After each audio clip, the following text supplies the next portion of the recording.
Hi everyone. I wanted to do a little spotlight on microneedling. I wanted to let you all know exactly what it is for those of you that have never come across it before, and I am always surprised at the amount of people who have never heard of it. So I wanted to sort of do a little overview, let you know a little bit about the history of microneedling, I won't go into it too much, and what we do now for microneedling.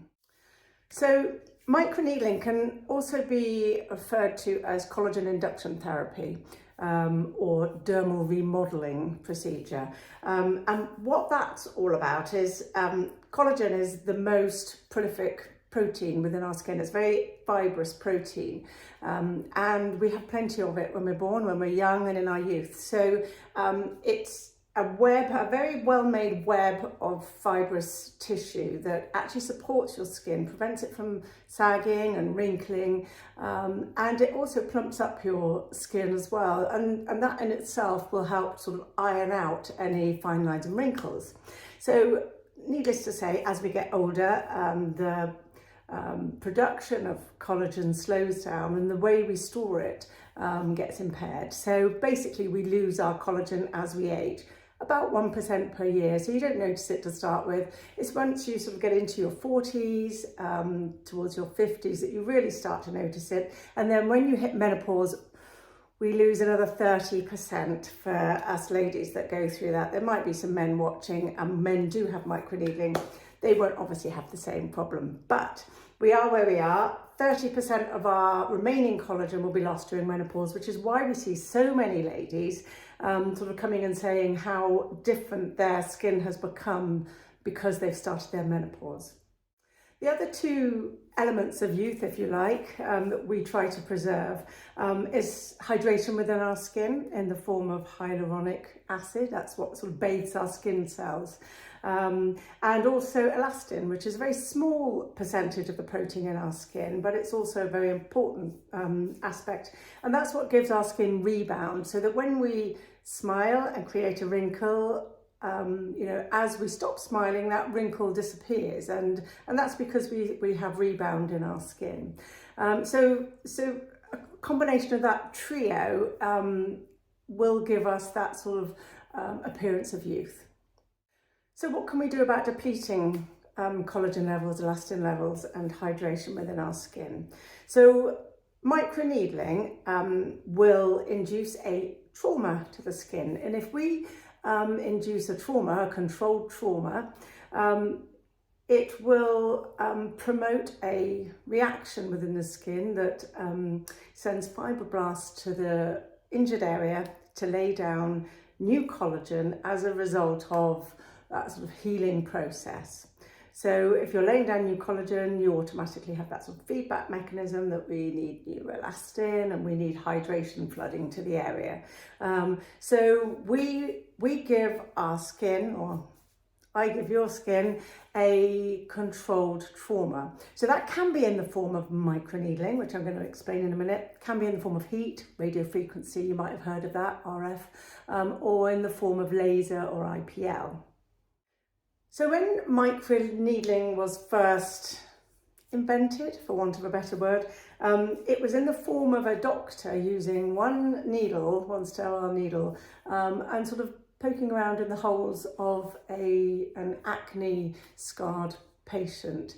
And what they noticed was that by promoting a little injury into each individual scar, those scars sort of didn't heal up, but it improved and flattened the appearance of it. So obviously it was stimulating the growth of something good underneath the skin.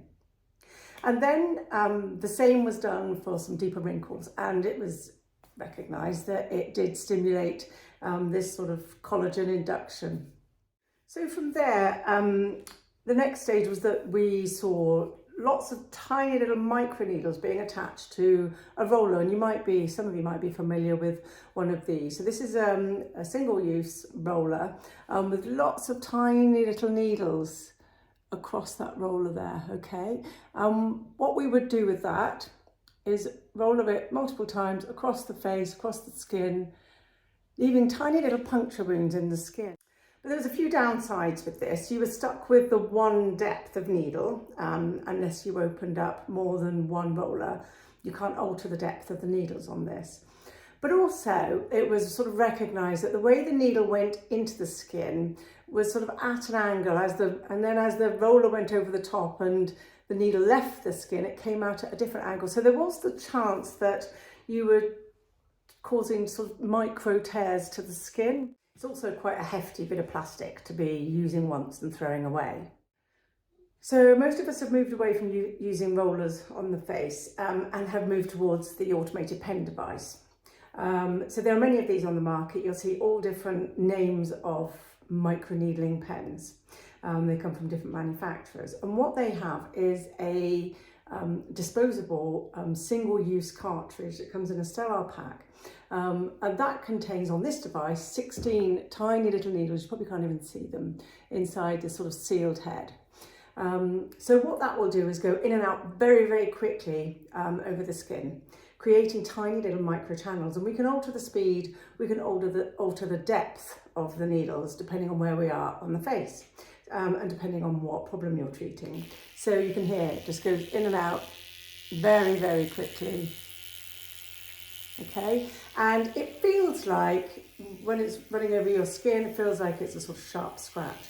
Now, needles don't have to go in very deep. There was historically the belief that you had to create a bleeding point for a really good treatment. But we've moved away from that now. You don't need to have a bloodbath anymore. You might get a few pinprick areas over the skin, but you only have to go in, or we only have to go in 0.25 of a mil. So that's a quarter of a mil in certain areas like under the eyes, over the eyes. Even on the forehead, that's the sort of sticking point really. That can be quite ouchy up there because it's very close to the bone. But you really only have to promote what we call an erythema reaction, which is redness. If you've got redness in the skin, you know you've created a reaction, and that's all we need. We know that fibroblast activity has kicked into touch. So we can alter the depth. If we are dealing with, for example, acne scarring, we would go a little bit deeper, and as nurses we're allowed to do that. Some of the beauty therapists that use microneedling pens aren't allowed to go beyond 1 mil, but we are allowed to go a little bit deeper. So the way a treatment would go is we would do a cleanse, full cleanse, and then we would sort of make up a cocktail of power solutions depending on what the skin problem is that we're treating. Most people, they do it for anti-aging, so it's to sort of boost their skin and boost collagen. So we do an anti-wrinkle solution, maybe combined with a bit of the hyaluronic acid solution, but we've got 5 different cocktails here that we can use. You can even use it for pigmentation. We've got a anti-pigmentation solution as well, so we can sort of go directly over any dark patches.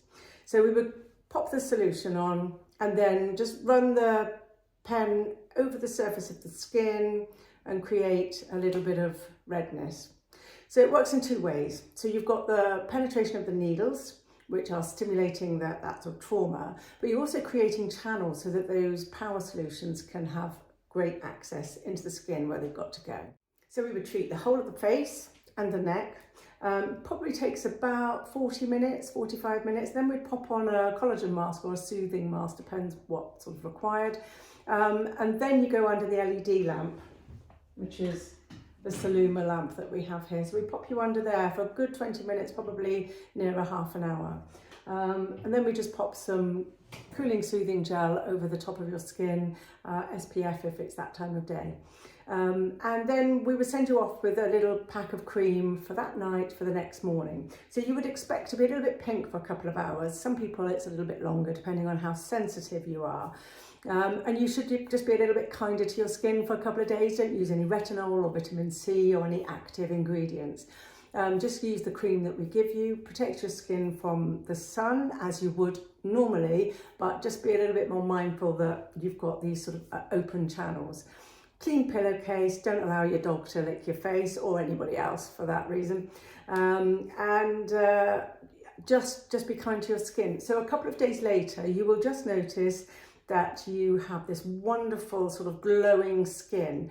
So it's a little bit like the sort of skin booster effect, but without all those individual injections into the skin. That's how I would describe it. But you're also doing that very even all over trauma, which promotes great collagen renewal and repair. So long term, this is the treatment that keeps on giving. So a few weeks down the line, you will start noticing that your fine lines are ironing out, if you like, and over time with more treatments, so you can do this every 4 to 6 weeks, more treatments, you will get a cumulative effect. So it's really worth keeping up with a course of treatments. So we do have packages of treatments, and if you sign up to a package, there's always a bonus to that. You'll get some free products, and actually with this basic microneedling, which is what we call this one, don't know what's basic about it because it's actually a fabulous treatment, and it was perfectly good until we got the other 2 more advanced treatments. But this is a really good basic microneedling with power solutions, lovely collagen mask, LED treatment, and the package will give you a free glycolic peel plus a couple of free products. So it's worth inquiring about the package. But anyway, I hope that all makes sense. If you've got any questions, just ask in the comments below and I will answer them as best I can. If you'd like to come in for a consultation, please do book one, or if you just want to go ahead and book for your microneedling, it is suitable for most people, and there is a form for you to fill in to make sure you don't have any contraindications.